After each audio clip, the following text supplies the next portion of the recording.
and good morning to everyone here. I'm happy to join my colleagues and municipal leaders from every part of Alberta for the Association Spring Convention. And I want to thank you all for coming here to Edmonton, and I want to thank you to the AAMDC for organizing the convention and to the sponsors, many of them who helped make it possible. The convention is about sharing experience and knowledge and learning from each other so we can serve Albertans to the best of all of our abilities.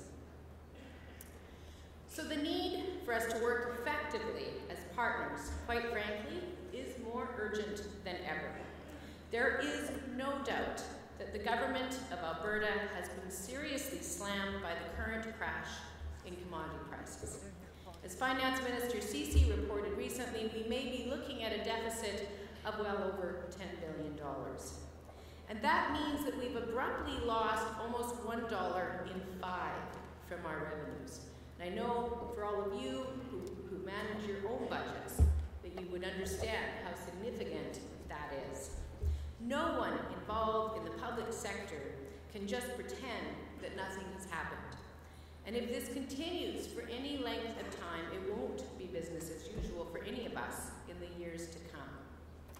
However, whatever happens, I want you to know that our government will respect our relationship with our municipal partners. We will always talk with you, and I want to be very clear on this. We will not surprise you. Not now, not ever. We will consult with you as we manage these issues. The questions that we must answer are, how do we respond to the challenges that we face? How will Alberta remain a high-wealth province in difficult economic circumstances? And how do we protect Alberta's quality of life and their way of life, particularly in smaller communities and on farms and ranches? Now, this last question has a special importance because rural Alberta is so important. Farmers and ranchers have helped found this province, and in government, they and their children have helped build it. My father grew up on a farm, raised Ayrshire cattle, and he was one of them. Rural values still shape Alberta's sense of self, even for those many people who live in the cities. Our independence, our willingness to help each other, our refusal to give up, these qualities all have their roots in tough times and the even tougher people working the land. A big part of our economy is also dependent on that land and the skills and the patience of those who live on it. Renewable resource sectors such as agriculture and forestry employ nearly 100,000 people and generate $12 billion in annual exports. The energy industry, which has fueled Alberta's prosperity for so long, is another. While everyone enjoys its benefits, it's often rural families that have had to learn to coexist with the industry and its infrastructure. Alberta asks a great deal of its rural residents, and the AAMDC advocates fiercely on their behalf. You never hesitate to speak up for their interests or let us know what we can do better. That's critical, as our government leads efforts to shift Alberta's dependence away from a single commodity, a single price, and a single market. We are positioning the province for renewed prosperity through economic development and through economic diversification. A more resilient economy is based on viable family farms and ranches, on self-sustaining rural communities, and healthy industries with improved market access.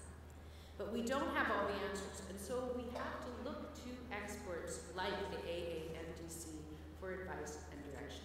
And my promise to you is that we will listen respectfully, not only to you, but to those who you represent as we set Alberta on a better path.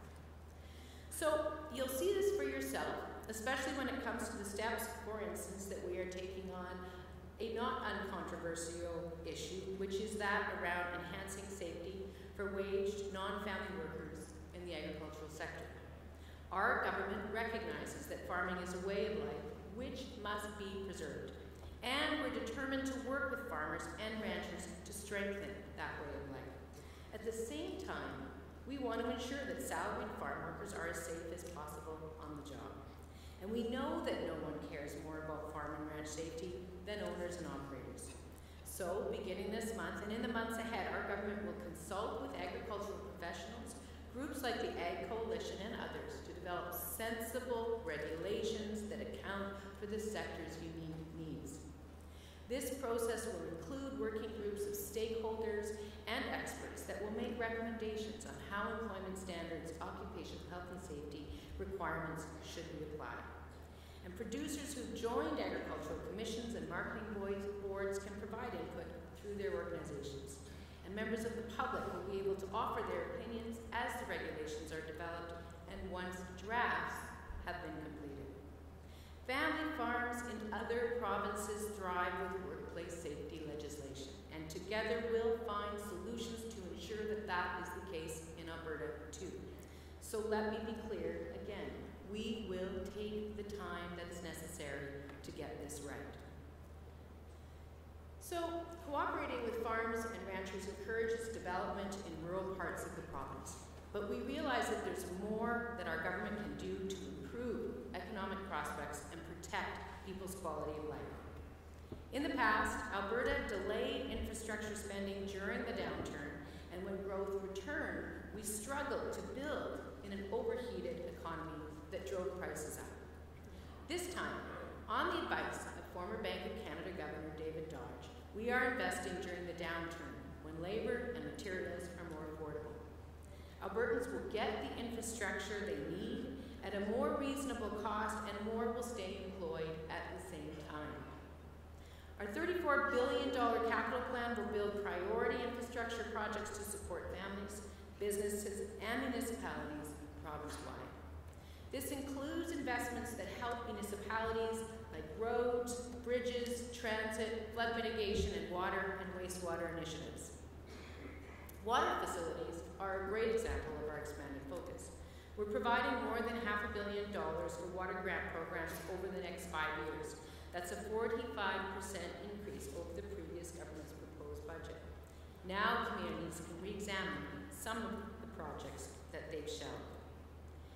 It's our view that everyone, in fact, should have safe, clean water on tap. So our government is considering the options to ensure that all Indigenous Albertans get the same thing, in line with our commitment to the UN Declaration of the Rights of Indigenous People.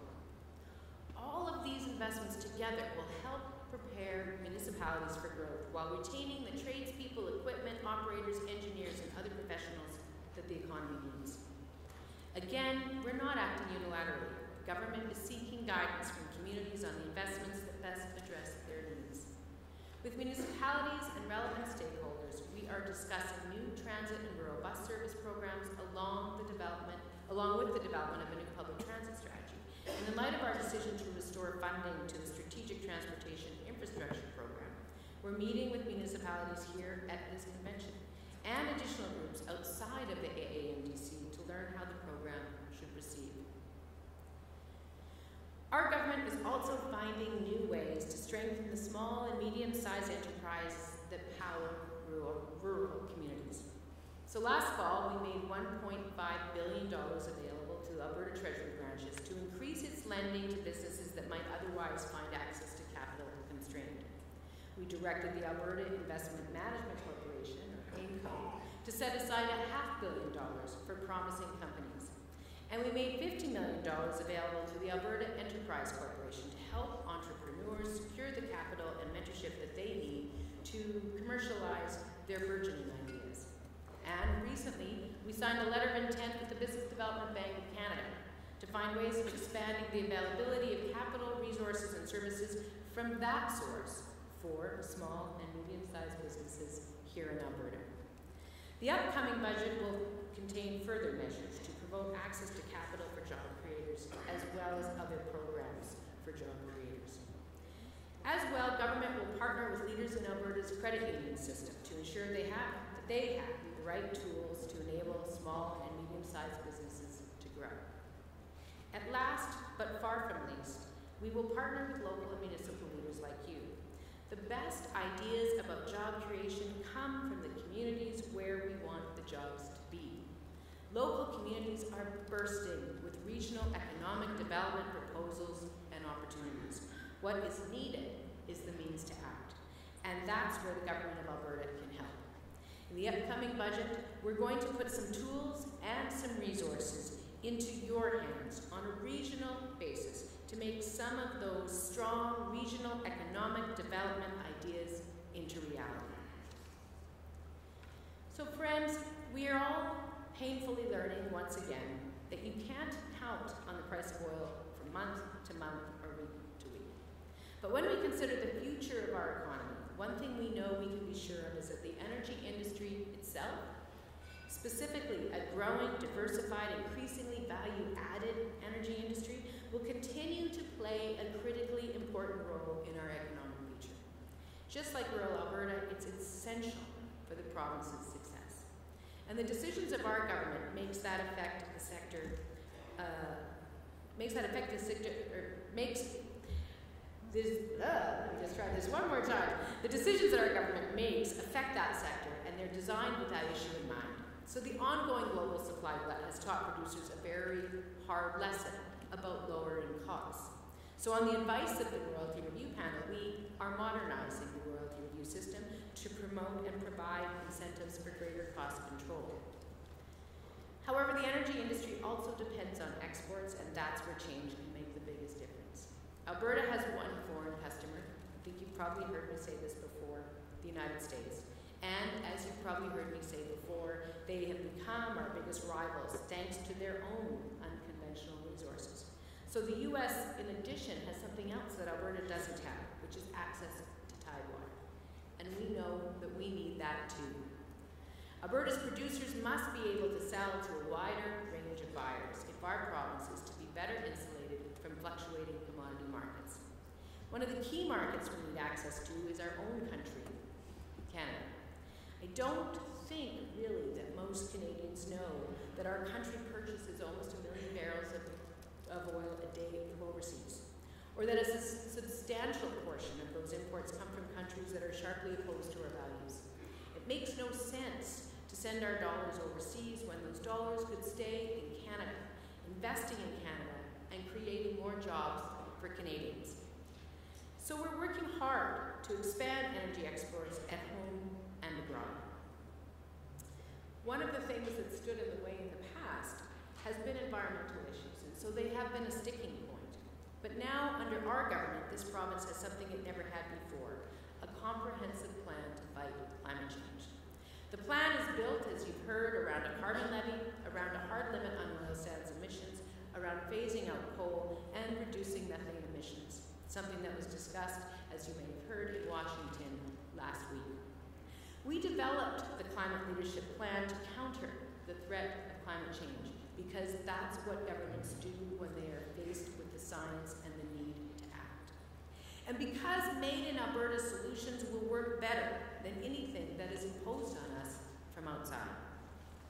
But we also created the plan to erase any doubt about Alberta's environmental commitment within Canada and around the world. So it places our energy economy in the ranks of the world's most progressive, modern, forward-looking energy producers. And using this approach, we believe that we are much more likely to persuade the rest of the country to deal with pipelines constructively. And when I say we, I'm not referring only to our government, the government of Alberta. There is considerable room for cooperation between our government and other levels of government within Alberta. For instance, outside of the issue of advocating and lobbying for Energy East, there are things that we can do together under our climate change plan. A new agency, Energy Efficiency Alberta, will help business and entire communities cut their energy costs and reduce their emissions. So there will be multiple opportunities to learn what works as we make this province greener together and prove our seriousness to the rest of the country. Nationally, this approach is having an impact. I argued strenuously 2 weeks ago to my federal and provincial colleagues in Vancouver about the importance of this issue, about the importance of getting our product to tidewater. And the result was this: the Vancouver Declaration that was signed by all provinces and territories 2 weeks ago agreed, quote, on the importance and urgency of moving Canada's resources to markets in responsible, timely, predictable, and sustainable ways. So that was a step forward. Market access matters. We understand that. And for each and every industry, our government will not stop trying to tear down the barriers. Sometimes they're discriminatory trade barriers, like the recently repealed country of origin labeling rules that affected our beef industry for years, or the uncertainty that comes with the expiry of the softwood lumber agreement. We need to keep working with Ottawa and with other provinces and with industry and with other community leaders and other stakeholders to build fair, predictable market access for all of our products, and we are. So market access is the key to prosperity for Alberta, and we will not forget that or stop trying to improve it. Because I believe that this is by far the best method for reducing the damage of any future slowdowns that we may have to face. However, it is truly without question the present slowdown that demands our most immediate attention. No one is immune to its effects. Unemployment is mounting, we know that. And families are struggling to make ends meet, and we know that. Governments, municipalities, and households across our province are dealing with intense fiscal constraints, which we know and which we know must be respected. Albertans expect us to be competent fiscal managers, and we take that role very seriously. Public expenditures can't continue to grow as they have in the past. There is no substitute for making difficult decisions in the budget. So here's what you can expect from us. We will protect healthcare and education. We will stick to rigorous, responsible oversight of the public purse, spending carefully and finding savings. And we will steer the province onto a better path by investing in the infrastructure that Alberta needs, by working with the private sector to create jobs, by focusing on diversification, innovation, and adding value, by improving business access to capital, and by improving market access for all of Alberta's products, including energy, forestry, and agricultural commodities, and by supporting Alberta families and communities through stable public services. Those are the things you can count on from us. Change won't happen quickly, and we won't be able to accomplish all of these many significant and important objectives without you. The problems that we're grappling with have been decades in the making. Solving them will ask for a lot of hard work and cooperation and discussion and conversation from all of us. We must be creative, we must be innovative and efficient as we strengthen rural Alberta, its families, its businesses, and its future. So I very much continue to look forward to working with all of you as we face these challenges and these opportunities together. Thank you very much, and I wish you the best of luck and the best of outcomes over the course of the rest of your convention. Thank you.